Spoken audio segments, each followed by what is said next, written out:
बड़े हो गए थे अब क्या बताऊं मैं। बचपन में ही बड़े हो गए थे अब क्या बताऊं मैं। अपने दुख भरी बचपन की कहानी क्या सुनाऊं मैं। शायरों की महफिल में चले आए हैं हम, क्या ही शायरी सुनाएंगे। सबकी शक्लें देख घबरा गए हैं, आधा सुनाएंगे आधा भूल जाएंगे।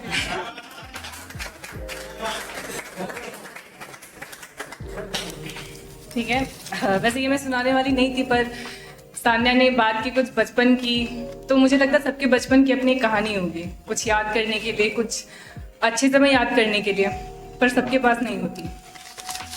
बदनसीब उसमें से एक मैं भी हूँ।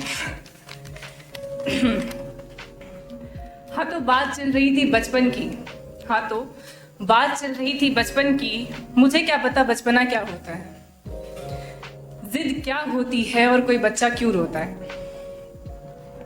वो क्या है ना, बचपन का पता ही नहीं चला। वो क्या है कि बचपन का पता ही नहीं चला। माँ बाप का साथ नहीं मिला। नहीं, वो थे पर कभी अपने पास नहीं रखा। वो अपनी जिम्मेदारी निभा रहे थे। कभी कभी होता है कि जो घर के बड़े लोग होते हैं वो अक्सर अपने परिवार को देखने के चक्कर में अपना बहुत कुछ खो देते हैं। तो एक कुर्बानी अपने मेरे माँ बाप ने दी थी अपने परिवार को देखने के चक्कर में, वो अपनी 3 लड़कियों की, कि बचपन से कभी साथ नहीं रखा। वो अपनी जिम्मेदारी निभा रहे थे और हम जैसे तैसे अपना बचपन बिता रहे थे।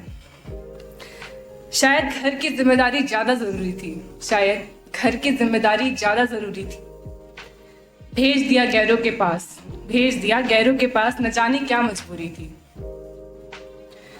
बचपन में ही बड़े हो गए थे, बचपन में ही बड़े हो गए थे अब क्या बताऊं मैं। बचपन में ही बड़े हो गए थे अब क्या बताऊं मैं। अपने दुख भरी बचपन की कहानी क्या सुनाऊं मैं। चलो दर दर भटकना नहीं पड़ा। होता है हमें दुनिया समझने के लिए थोड़ा, हम कहते हैं ना, एक्सपीरियंस लेना है, नई जगह जाना है, तो चलो दर दर भटकना नहीं पड़ा। अपनों ने ही बता दिया दुनिया कैसी है। यहाँ पर हर तीसरा शख्स दरिंदा और वैसी है। अब तो अपने पैरों पर खड़े हो जाएंगे, अब तो अपने पैरों पर खड़े हो जाएंगे, लौट कर फिर उनके पास जरूर जाएंगे। जब कोई आपके लिए चैलेंज क्रिएट करे ना, और कभी आप उस लायक हो, तो उसके पास जरूर जाना चाहिए। और देखो, लाइफ में जो प्रॉब्लम्स आती है ना, उनको प्रॉब्लम्स की तरह, इनको चैलेंजेस की तरह देखो। आई कैन बीट इट, हमेशा ये एटीट्यूड होना चाहिए। तो अब तो अपने पैरों पर खड़े हो जाएंगे और लौट के उनके पास जरूर जाएंगे, जिन्होंने बर्बाद किया है बचपन हमारा, जिन्होंने बर्बाद किया है बचपन हमारा। हम उनको उनकी औकात जरूर दिखाएंगे। कुछ अपने बारे में बताती हूँ। रंग सांवला है मगर दिल की अच्छी हूँ। ठीक है, मेकअप करके आई, थोड़ी सी बुरी लग रही होंगी। रंग सांवला है मगर दिल की अच्छी हूँ, मन बावला है पर कसम से सच्ची हूँ। हालात ने बदल दिया, कुछ हालात ने बदल दिया, वरना अंदर से मैं अभी भी बच्ची हूँ। कुछ खो गया है इस बच्चे का, कुछ खो गया है इस बच्चे का जो लौट नहीं पाएगा। कुछ खो गया है इस बच्चे का जो लौट नहीं पाएगा। कितना भी जिद कर लूं, वो खुदा भी मुझे नहीं दे पाएगा। एक बात बताओ, क्या जिंदगी जीना बहुत मुश्किल है क्या? एक बात बताओ, जिंदगी जीना बहुत मुश्किल है क्या? किसी भी शख्स को सब कुछ हासिल है क्या? देखो, जो किस्मत में है उसे बचाओ, और जो जा रहा है छोड़ दो। जो जा रहा है उसे भूल जाओ। भुलाना बहुत मुश्किल होता है। जैसे मेरे पास भी ऐसी काफी चीजें मैं भूल नहीं सकती, तो उसके लिए यार, भूल जाना इतना मुश्किल क्यों है? भूल जाना इतना मुश्किल क्यों है? कुछ बुरी यादें भुलाना इतना मुश्किल क्यों है? बुरे के साथ भी बुरा ना कर पाऊं, ये दिल इतना बुज़दिल क्यों है? भूल जाना इतना मुश्किल क्यों है? इन आंखों की चिंगारी को संभाल रखा है, इन आंखों की चिंगारी को संभाल रखा है। कभी फूट गए तो जल जाओगे। इन आंखों की चिंगारी को संभाल रखा है, कभी फूट गए तो जल जाओगे। हम तो जिंदा बच गए, तुम खाक बन जाओगे।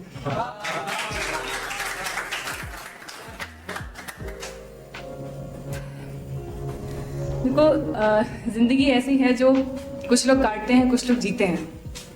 पर होता क्या है कि जैसा कि भी किसी ने पहले भी कहा था कि प्रॉब्लम्स का सॉल्यूशन उसके साथ आता है, हम देखते नहीं है बस। कभी ऐसा नहीं होता, प्रॉब्लम अकेले कभी नहीं आता। तो ज़िंदगी में मुश्किलें आती रहेंगी, ज़िंदगी में मुश्किलें आती रहेंगी, तो बार बार क्यों घबराएं?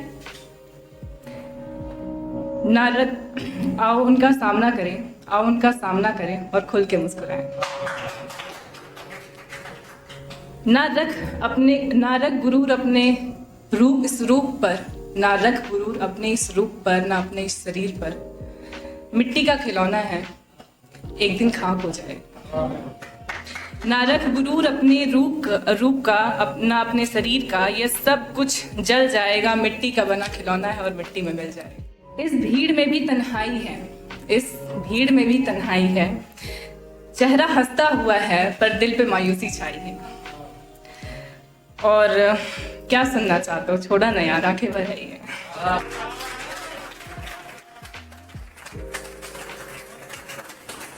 देखो, हम अपने पेरेंट्स को जब खो देते हैं ना, तो बहुत बुरा सा लगता है कि यार, बिकॉज वो हमारे बैकबोन होते हैं, ठीक है। अच्छा बुरा माँ बाप होते हैं। अभी रिसेंटली मेरे पापा की डेथ हो गई फरवरी में। तो मुझे किसी ने समझाया कि जो पेड़ होता है ना, वो उससे फल का अलग होना ज़रूरी होता है, क्योंकि जब तक फल उस पेड़ से अलग नहीं होगा तो बीज दूसरी जगह नहीं जाएगी और नया पेड़ नहीं होगा। तो उसको देखते हुए मैंने कुछ लिखा है कि मेरे पापा और दादाजी नहीं रहे, तो कहना है कि बहुत दुख है अपनों को खोने का, बहुत दुख है अपनों को खोने का। लेकिन सोचो, फल पेड़ से अलग ना हुए तो कैसे साबित करोगे अहमियत अपने होने का?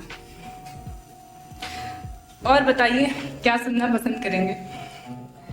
बचपन, जिंदगी सब बता दिया, और मोहब्बत छोड़ो यार, मोहब्बत की बातें कभी और करेंगे।